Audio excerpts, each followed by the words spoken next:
questions? Michael? Thank you, Mr. Chair. Hope that the DHS bill was made a discussion point in the caucus this morning. Did you come away with a sense of the caucus? Reach a consensus on where members will be on the bill or a leadership position that members will vote their conscience over their district? Members are always, the responsibility is to always vote your district. But what we heard from caucus was a presentation from Rosa DeLauro, ranking member of the full committee of appropriations, as well as ranking member Henry Aguilar, the subcommittee ranking member. I can appreciate some of the work that went into the bill, some of the additional pieces that they were able to place in bill language. I also understand that with a continuing resolution, ICE would likely have more flexibility.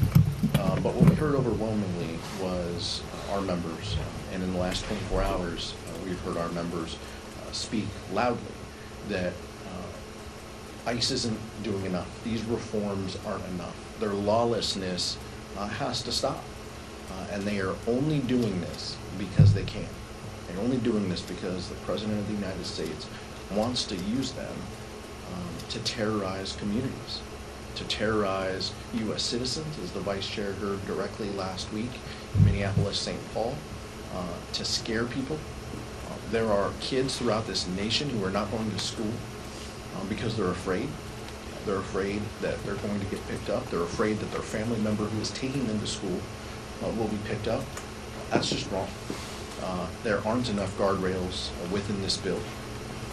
I can still appreciate the work that went into the bill while mentioning that common sense reforms that Democrats put up as amendments and alternatives were roundly rejected.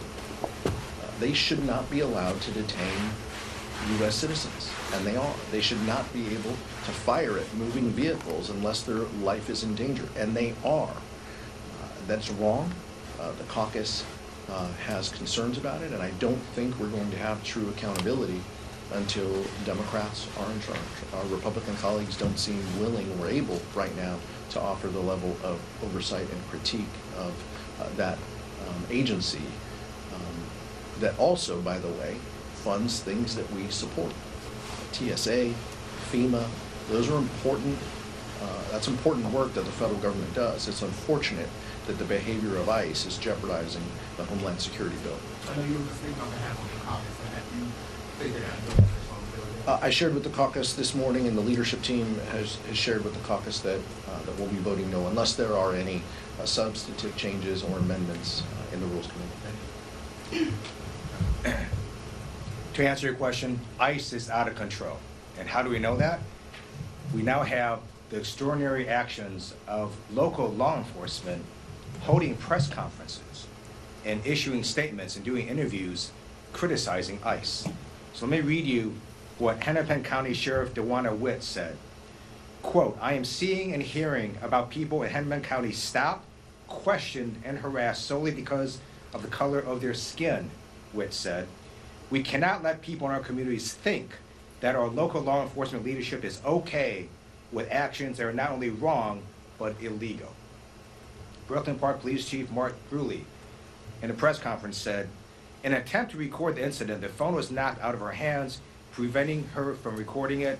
The officers had their guns drawn, and after the officer became so concerned, they were forced to identify themselves as a Brooklyn Park police officer."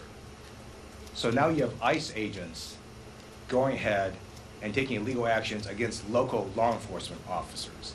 And the American people know ICE is out of control because multiple polls now show that ICE is underwater. Their approval and disapproval ratings have flipped since the beginning of this year. And so we ask ICE and the Department of Homeland Security, you need to follow the law. And if you don't want your officers to be at more risk, they need to follow the law.